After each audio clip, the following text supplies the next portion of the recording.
Hello दोस्तों, आपका स्वागत है गोल्डन फ्यूचर प्लेटफॉर्म में। आज 3 दिसंबर 2022 है और मैं आप लोग के लिए 10 इंपॉर्टेंट करंट अफेयर का क्वेश्चन लेके आई हूँ जो आपके आने वाले एग्जाम के लिए बहुत ही ज़्यादा इंपॉर्टेंट रहेगा। अगर आप लोग मेरे चैनल पर नए हो तो चैनल को सब्सक्राइब कर लेना और बेल आइकन दबाना मत भूलना, जिससे कि आप लोग को मेरे आने वाले करंट अफेयर वीडियोज़ के नोटिफिकेशन मिल जाए और आपका एक भी इंपॉर्टेंट वीडियोज़ मिस ना होने पाए। आज का हमारा पहला क्वेश्चन है, हाल ही में विश्व एड्स दिवस कब मनाया गया है? इसका सही आंसर है ऑप्शन ए, 1 दिसंबर को विश्व एड्स दिवस मनाया गया है। इंपॉर्टेंट पॉइंट से देख लेते हैं हम लोग। हर साल 1 दिसंबर को दुनिया भर में विश्व एड्स दिवस मनाया जाता है। वैश्विक स्तर पर विश्व एड्स दिवस को मनाने की शुरुआत WHO ने 1988 में हुई थी। इस बार विश्व एड्स दिवस की थीम है इक्वलाइज यानी समानता रखी गई है। वर्ल्ड हेल्थ ऑर्गेनाइजेशन यानी WHO की एक रिपोर्ट के अनुसार साल 2021 में विश्व स्तर पर करीब 6,50,000 लोगों की मृत्यु HIV के कारण हुई थी। हमारा अगला क्वेश्चन है, हाल ही में यस बैंक ने जेसी फ्लावर ARC में कितने प्रतिशत हिस्सेदारी का अधिग्रहण किया है? इसका सही आंसर है ऑप्शन ए, 9.9%। यस बैंक ने जेसी फ्लावर ARC में 9.9% हिस्सेदारी का अधिग्रहण किया है। इंपॉर्टेंट पॉइंट से देख लेते हैं हम लोग। यस बैंक ने शुरुआती तौर पर जेसी फ्लावर्स ARC में 9.9% हिस्सेदारी खरीद ली है। लैंडन ने कहा कि उसकी इस एसेट रिकंस्ट्रक्शन कंपनी में और 10% हिस्सेदारी खरीदने की योजना है। यस बैंक की जेसी फ्लावर्स के साथ पार्टनरशिप में इस ARC में एक माइनॉरिटी शेयर होल्डर के रूप में रहने की योजना है। हमारा अगला क्वेश्चन है, हाल ही में किस राज्य सरकार ने प्रसून जोशी को अपना ब्रांड एम्बेसडर बनाया है? इसका सही आंसर है ऑप्शन ए, उत्तराखंड राज्य सरकार ने प्रसून जोशी को अपना ब्रांड एम्बेसडर बनाया है। इंपॉर्टेंट पॉइंट्स देख लेते हैं हम लोग। उत्तराखंड सांस्कृतिक विरासत और को प्रोत्साहित करने के लिए सरकार ने लेखक एवं गीतकार पद्मश्री प्रसून जोशी को ब्रांड एम्बेसडर बनाया है। सचिव संस्कृति और धर्मस्व हरिश्चंद्र सेमवाल की ओर से इस संबंध में आदेश जारी किए गए हैं। संस्कृति निदेशालय की ओर से पद्मश्री प्रसून जोशी को राज्य का ब्रांड एम्बेसडर बनाने का प्रस्ताव शासन को भेजा गया था। हमारा अगला क्वेश्चन है, हाल ही में चीन के किस पूर्व राष्ट्रपति का निधन हुआ है? इसका सही आंसर है ऑप्शन बी, जियांग जेमिन। जो चीन के पूर्व राष्ट्रपति हैं उनका हाल ही में निधन हो गया है। इंपॉर्टेंट पॉइंट से देख लेते हैं हम लोग। कोविड प्रतिबंधों के खिलाफ चीन में चल रहे विरोध प्रदर्शनों के बीच चीन के पूर्व राष्ट्रपति जियांग जेमिन का 96 साल की उम्र में निधन हो गया है। वे ल्यूकेमिया बीमारी से पीड़ित थे। चीन में 1989 के ऐतिहासिक तियानमेन स्क्वायर विरोध के बाद जियांग को देश के नेतृत्व के लिए चुना गया था और उनके शासनकाल में फिर कोई बड़ा विरोध प्रदर्शन नहीं हुआ। हमारा अगला क्वेश्चन है, हाल ही में ग्लोबल प्राइम सिटीज इंडेक्स में मुंबई कौन से स्थान पर रहा है? इसका सही आंसर है ऑप्शन बी, 22वें स्थान पर Mumbai global prime cities index में रहा है। इंपॉर्टेंट पॉइंट्स देख लेते हैं हम लोग। प्रीमियर आवासीय संपत्तियों की कीमतों में सालाना बढ़ोतरी को आंकने वाले वैश्विक सूचकांक में मुंबई 22वें स्थान पर पहुंच गया है। संपत्ति सलाहकार फर्म नाइट फ्रैंक ने एक रिपोर्ट में यह जानकारी दी। नाइट फ्रैंक की तरफ से जुलाई सितंबर तिमाही 2022 के लिए तैयार प्राइम ग्लोबल सिटी सूचकांक पर आधारित एक रिपोर्ट में कहा गया है कि इस तिमाही में मुंबई के अलावा बेंगलुरु और दिल्ली में भी आवासीय संपत्तियों की औसत कीमतों में वृद्धि दर्ज की गई है।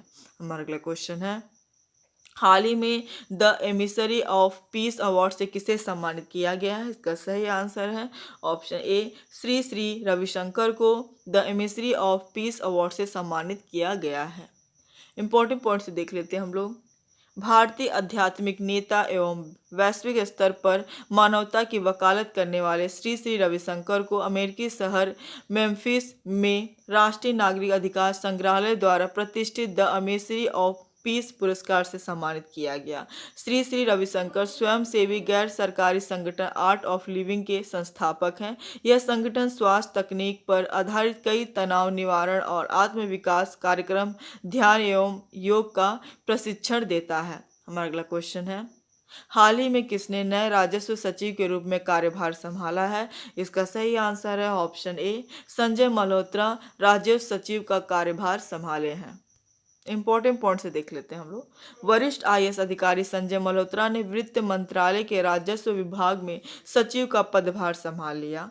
इस कार्यभार से पहले मल्होत्रा वित्तीय सेवा विभाग में सचिव थे। वह राजस्थान कैडर के 1990 बैच के आईएएस अधिकारी हैं और आईआईटी कानपुर के पूर्व छात्र हैं। 30 नवंबर को तरुण बाजार के सेवानिवृत्त होने के बाद मल्होत्रा ने राजस्व सचिव का पदभार संभाला है। मतलब कि संजय मल्होत्रा ने तरुण बजाज का स्थान लिया है। इंपॉर्टेंट पॉइंट से हम लोग देख लिए हैं। हमारा अगला क्वेश्चन है, हाल ही में किसने हिमालयी याक को खाद्य पशु के रूप में मान्यता दी है? इसका सही आंसर है ऑप्शन सी, FSSAI ने हिमालयी याक को खाद्य पशु के रूप में मान्यता दी है। इंपॉर्टेंट पॉइंट्स देख लेते हैं।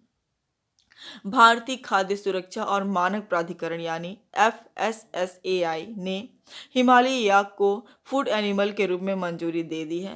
FSSAI द्वारा इसकी मंजूरी मिलने के बाद अत्यधिक ऊंचाई पर रहने वाले जानवरों की आबादी में तेजी से हो रही गिरावट को रोकने में मदद मिलेगी।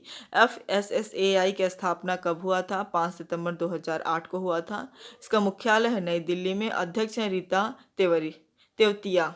हमारा अगला क्वेश्चन है, हाल ही में सुदर्शन प्रहार अभ्यास कहाँ शुरू किया गया है? इसका सही आंसर है ऑप्शन बी, राजस्थान राज्य में सुदर्शन प्रहार अभ्यास शुरू किया गया है। इंपॉर्टेंट पॉइंट से देख लेते हैं हम लोग। सेना के सुदर्शन चक्र कोर ने राजस्थान के रेगिस्तान में सुदर्शन प्रहार अभ्यास किया। इस दौरान सुरक्षा बलों के एकीकरण और नई युद्ध तकनीकों के अभ्यास के माध्यम से युद्ध शक्ति में तालमेल बढ़ाने पर ध्यान दिया गया। दक्षिणी कमान के GOC in command lieutenant general AK Singh इस अभ्यास के साक्षी बने। उन्होंने उच्च स्तर पर प्रशिक्षण और संचालन तैयारियों के लिए जवानों की सराहना की।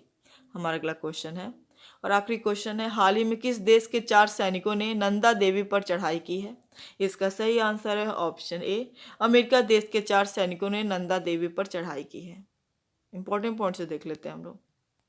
उत्तराखंड में भारत अमेरिका के संयुक्त सैन्य अभ्यास युद्ध अभ्यास के 18वें संस्करण के दौरान पहली बार 11वें एयर डिवीजन के 4 अमेरिकी सेना अधिकारियों को भारत की दूसरी सर्वोच्च हिमालयी चोटी नंदा देवियों ने दिखाया है। Captain Seruti, lieutenant Russell, lieutenant Brown और लेफ्टिनेंट हैक युद्ध अभ्यास के दौरान हिमालय में देखने वाले पहले 4 अमेरिकी सेना अधिकारी बने। इस प्रयोग का उद्देश्य दोनों महान के बीच शांति व्यवस्था और आपदा राहत कार्यों में अंतर संस्कृति को विस्तार और विशिष्टताएं साझा करना है।